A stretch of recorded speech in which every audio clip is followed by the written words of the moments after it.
Photography. This is Alan, and today we're going back to basics and we're going to take a look at how to use the bellows.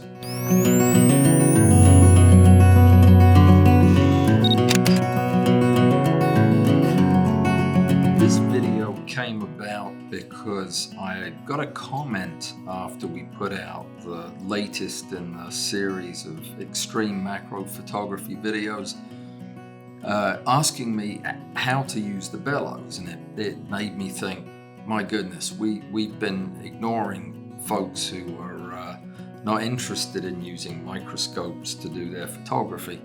And I thought it was time that we took a step back and looked at some of the really basic equipment that I think I've been largely taking for granted that folks know how to use. And one of the most useful tools for people who are just getting started and want to do some indoor macro photography but don't want to mess with all of the weird stuff is the bellows. So I thought I would give you a walk through how to set the bellows up and what you can expect it to do for you.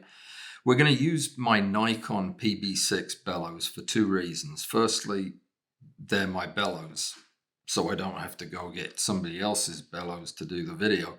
And second, they're the best bellows in the world, in my opinion. I think they came out in the mid-1800s or something like that, and they used to sell, I think, for about $100. Well, they still sell for about $100 used. They don't make them anymore. You can't buy them from Nikon. But I think it's the best deal in photography. After the deal you used to get with Lightroom and Photoshop from Adobe, but I think that deal's gone away. That makes this the best deal. This thing is built like a tank. It is beautifully engineered. Mine has been going for donkey's years. It's still as good as the day I bought it. It's very, very well constructed. And what is its purpose? It exists so that we can take photographs at higher magnification than we otherwise could. It's that simple. It's like an extension tube, only much better because it is almost infinitely flexible in how you can set it up. And unlike extension tubes, it has much less of a tendency to cause problems like internal reflections, though it doesn't get rid of them all. There are some places inside the bellows that really need to be flocked at some point, but we're not going to get into all of that. I just want you to be able to attach a camera and a lens and take photographs and understand what you're doing. And as we go through this process, I'll show you where a lot of people get into trouble in using one of these and get frustrated with it. So let's begin by taking a look at what this consists of. The bellows is a metal block that has a screw allowing the movement of this metal post backwards and forwards. It has a button on one side for locking and unlocking it, and it has a button on the opposite side for moving it forwards and backwards. Very simple, much the same as a focusing rail or a macro rail. Above that, attached to the rail but independent from the base, are two other locking or lockable rotating rings that allow us to stretch the bellows out all the way up to 200 millimeters in length. Now, it is a bellows, meaning as you expand it, it will suck air into it just like a real bellows or a fireplace bellows. That's important to remember because you don't want to open this thing up in a dusty room because it will suck dust in. And the worst thing you can do is once you have a camera on and a lens and it's a closed system, if you did suck a whole bunch of dust in when you stretched it out, If you close it down with the camera still on, you're going to push all that dust right onto your sensor. So be careful about that. I mentioned that now because I'd forget to mention it later on. So let's start out with this thing the way it comes out of the box, all scrunched up together. Before I attach the various bits, let me explain the concept very briefly. The reason a bellows works to magnify subjects that you're photographing is it is moving your subject, or your lens for that matter, and your sensor further apart. If you think about the light that comes out of a lens as forming a cone as it spreads out towards the sensor, if you imagine moving that sensor back, that cone can enlarge more and more. And as it does, the image is made up only of the central part of that cone, and it gives the impression that this larger image circle is actually magnified. And that's basically what macro photography is all about. By moving the sensor back from the lens, we're creating a longer, larger cone, the center of which is our macro photograph. So that's how it works. Works the same with extension tubes. So let's assemble the thing. Now, a word of warning. If you decide to go with a PB6, or if you already have a PB6, which is made by Nikon for Nikon cameras, you'll discover very quickly that you cannot mount a camera in landscape mode because the camera the post gets in the way of the camera as you try to rotate it. So I always recommend that you rotate the mounting ring, depressing this button, rotate it all the way from the way it comes, which is vertical, to sideways. This way the camera will fit on. So what you do is you line up your camera's dot with the mark on the bellows. You position them, and then you just rotate the camera the opposite direction that you would rotate a lens until it clicks. So basically you just put a lens on in reverse. Now you can reach over, press that rotation button, and unlock it to get it positioned in landscape mode. So that's how you put the camera on. Fairly straightforward. Putting on the lens is exactly the same as putting a lens on a camera. Pro tip, take the black thing off. It won't fit otherwise. A lot of people will take a lens like this 50mm Nifty 50 from Nikon. It's the Nikon 50mm f1.8D, and they'll mount it backwards. It's great mounted backwards, and I will usually use it mounted backwards if I'm using the bellows, but you don't have to.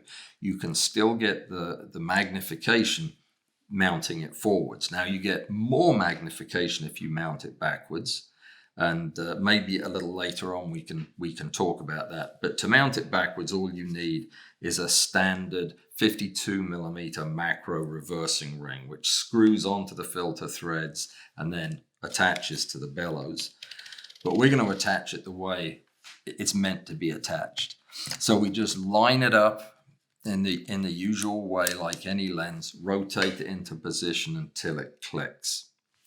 Now, one of the first things you'll notice when you look at this setup now is that the bellows, even when they're collapsed, are already giving extension to the lens. In fact, this distance is right about 50mm, 5 centimeters. So with the bellows at its minimum distance setting of 5 centimeters, this is already an effective macro lens with a magnification of 1.15 to 1. So it's just a little over the 1 to 1 that you can get with your macro lens. So you're already into macro range. One issue that causes a lot of folks confusion is focus. The key to focusing in macro, especially with the bellows, is that we set the magnification that we want by extending the bellows to the length that we want. Then we lock them in place.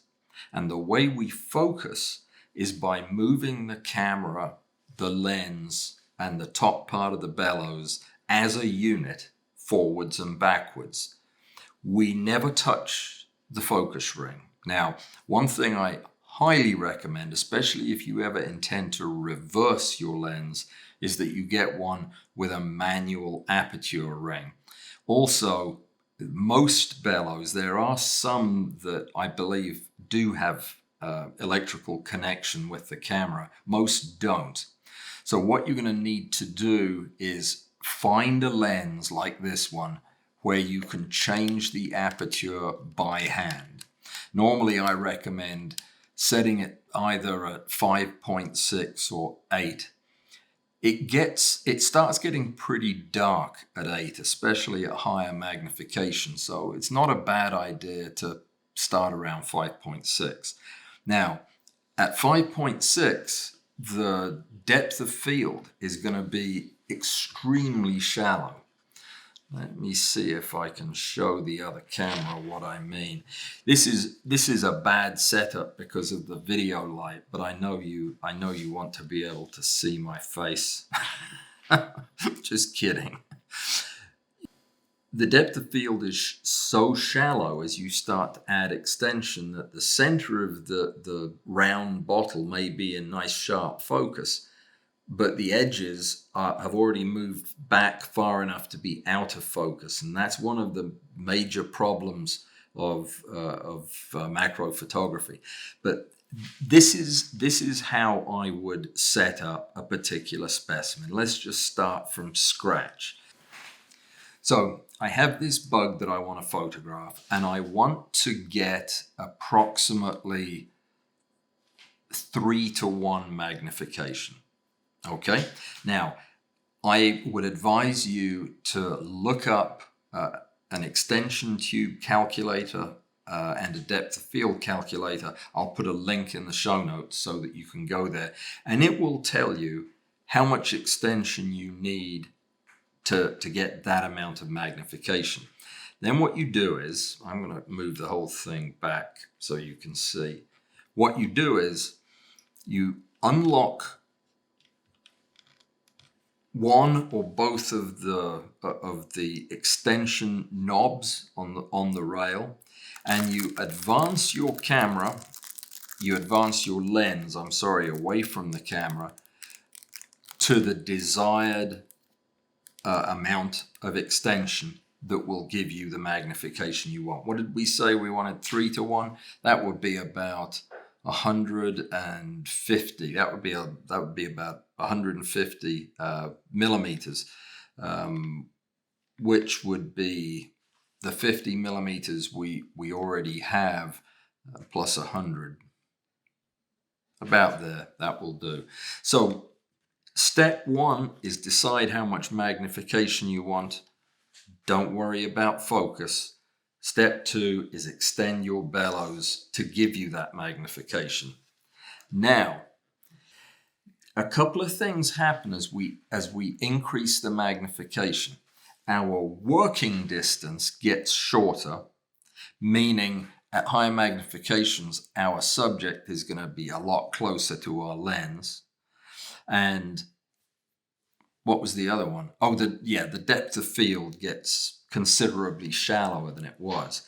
So this is how you use your bellows. Once they're extended, you have your subject lined up, and most of the calculators will tell you the working distance, so you know roughly where to put your subject. Line it up with the camera, and now to focus, you use the entire bellows, camera, and lens assembly using the bottom adjuster. So So nothing is going to change as I move the camera and the lens forwards and backwards. Everything stays the same. I'm not touching the focus ring, changing the aperture, changing the distance. But look what happens with our image. I can get too close and go out of focus, come back, and that's how you find focus. So let me tell you how you would use this. For one thing, at a magnification like we're at now, which is, it looks like it's a little less than 3:1, the depth of field is so shallow that it would be very difficult to compose a photograph that looked decent. You wouldn't even have the eye of your bug in full focus. Parts of it would be out of focus. So this is where very, very basic focus stacking could start. You could take a photograph here. See how dark it is? That's another problem with the higher the magnification, the less light is getting back to the sensor as that cone of light spreads out, often forcing you to raise the ISO, lengthen your shutter time, all of which is bad for the photograph because you'll start to get motion blur, but just for the sake of demonstration. So what we would do then is take a photograph. Well, let's get it in better focus. So we'll focus on the letter S. All right, so we're in focus there. We'll take a shot. I'm going to bump the ISO one more time. It's already up to 1250. We'll put it on 1600. Okay, at least now we can see the image. So we have the S in focus, but the edges of the photograph are starting to blur. So what we would do is just unlock the rail, move the camera and everything forward until the further back parts of the image are in focus, and shoot another one. And keep doing that all the way through your image until you have 5 or 6 or 10 or 450 slices, which you can then take into Photoshop and stack. But what you need to remember is by the time you get to magnifications like this or higher, you're going to have to focus stack because the depth of field is going to be unworkably small usually. So what I see people doing and getting frustrated with is they have everything lined up and they have part of the thing in focus and they want to change the focus, and what they'll do is they'll unlock one of these and start moving the bellows backwards and forwards. Now, interestingly, that does change the focus, but it also changes the magnification, which means you cannot use this in focus stacking because your images will be getting gradually larger beyond the capability of the stacking program to knit them back together. So changing the length of the bellows extension is not a dynamic thing that you do while taking a series of photographs. The length of the bellows stays the same. Once you finish that and you want to try an image at lower magnification, then by all means, move your bellows backwards and forwards very gradually and slowly when there's a camera attached because of that bellows effect. Okay, so we've reduced the length of the bellows significantly. Now, as we move the camera and the lens forwards and backwards to focus, we can see that we have much less magnification. Use a calculator the one I linked to, which will allow you to figure out how much bellows extension you want to add for the kind of magnification that you want. And then to take your photographs, make sure that you look at the calculator and see what the working distance is, so that you're not trying to focus with this thing over here. If your subject is way beyond the working distance, it will never focus. You with the bellows attached, you can't focus to infinity. You're never going to get anything near it. And that's another thing that frustrates people. They'll set everything up and everything will be perfect and their specimen will be here, and they're twisting all the buttons and moving everything forwards and backwards, and all they're seeing is a faint pink blur out in the distance. So my workflow is with my camera on and either looking through the viewfinder or using live view, doesn't matter, either one. I will take my subject, whether it's an insect on a pin or a piece of jewelry or whatever it is, and I will position it looking at live view where part of it is in focus. So I'm ready to go. I don't change the length of the bellows. I don't touch the focus ring, and I leave the aperture right where it is. And from now on, the only things that I mess with are the part of the bellows that moves the entire camera forward and backward, and the shutter release. And in fact, you shouldn't even use a shutter release. Once you get to these magnifications, the motion blur from using the shutter button will mess with your photograph. So I recommend using some type of a remote, or at the very least a shutter delay, so you can press the button and get your hands off while it takes the photograph. Now, there are limitations to how much magnification you can use and still get usable photographs.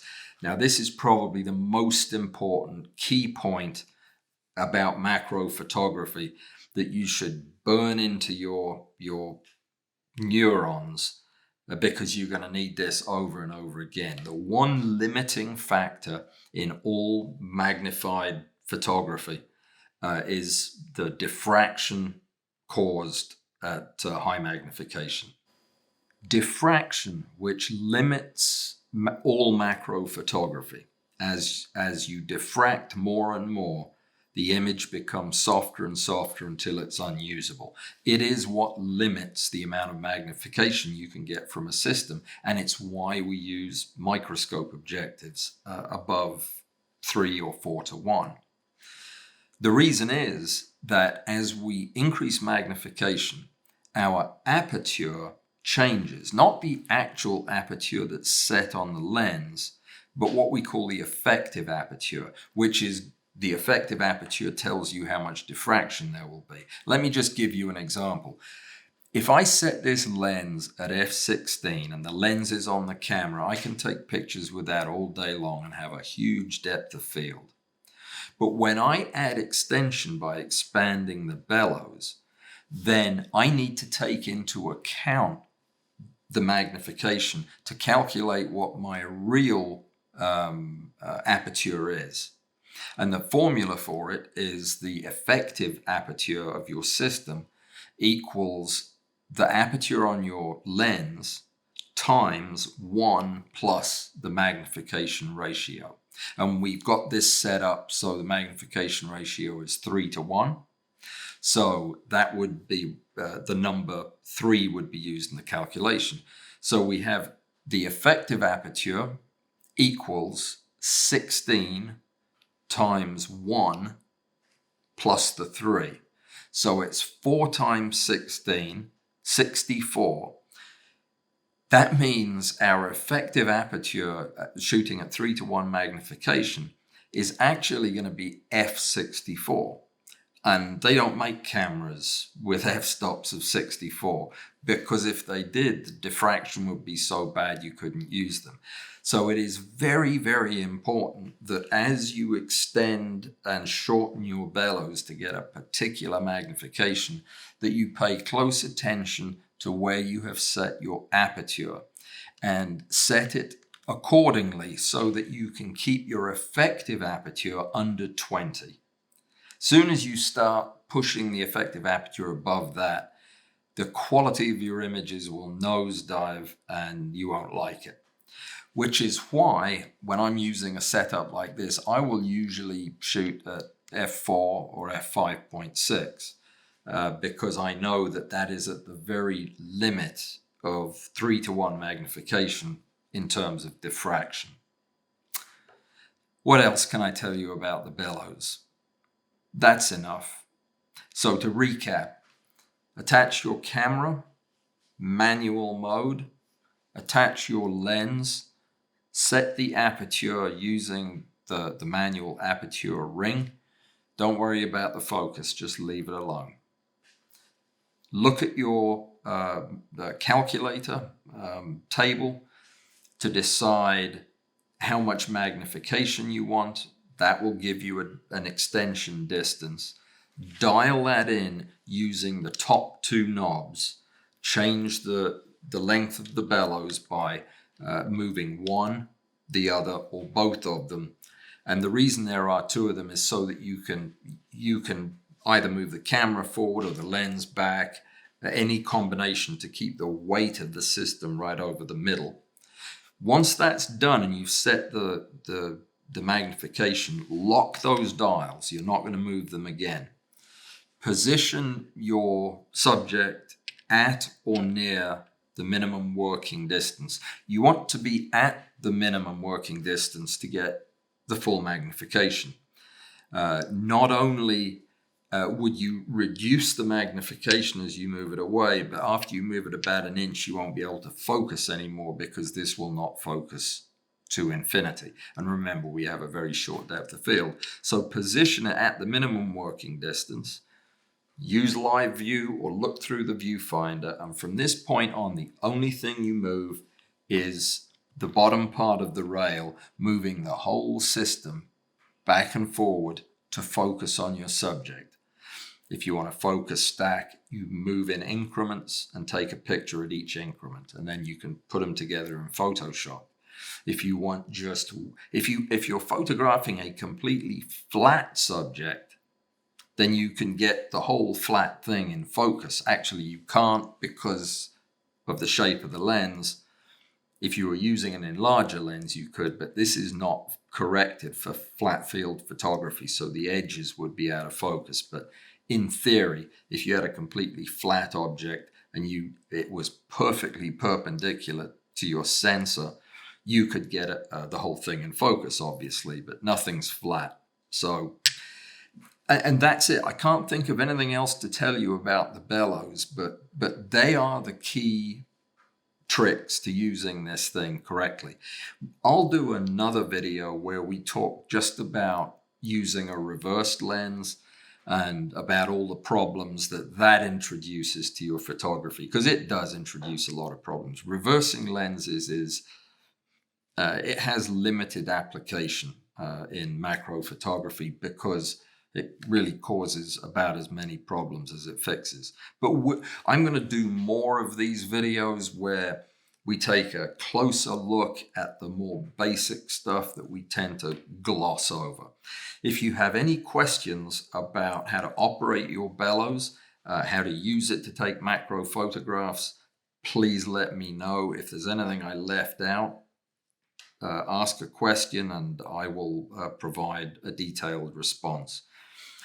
Which raises an interesting point. I recommend if I've done a video that's got quite a bit of technical stuff in it and you don't understand part of it, scan through the comments, because oftentimes the question will be answered in there. I spend hours and hours answering the comments after I post a video, because they always bring up very good points that I should have made during the video, or elucidations of something I may have glossed over. So it's always worthwhile to check those comments, because I put a lot of time and energy into giving good answers to those questions. All right, that's enough for today. I hope this was helpful for folks that are just getting started and didn't know what this crazy contraption did. And I will see you again in a few days. I have a Photoshop tutorial coming up next, I think. I have put it off for too long. And then also this week, I've got a crazy contraption I'm going to show you that I invented to demonstrate a point. I've just got to build it tonight. But as soon as I have it built, I'll release that video. Thanks for watching. Thanks for commenting, liking, subscribing, Patreoning. All of those things are so appreciated. Thank you very much again. Have a good day. I'll talk to you again soon. Goodbye.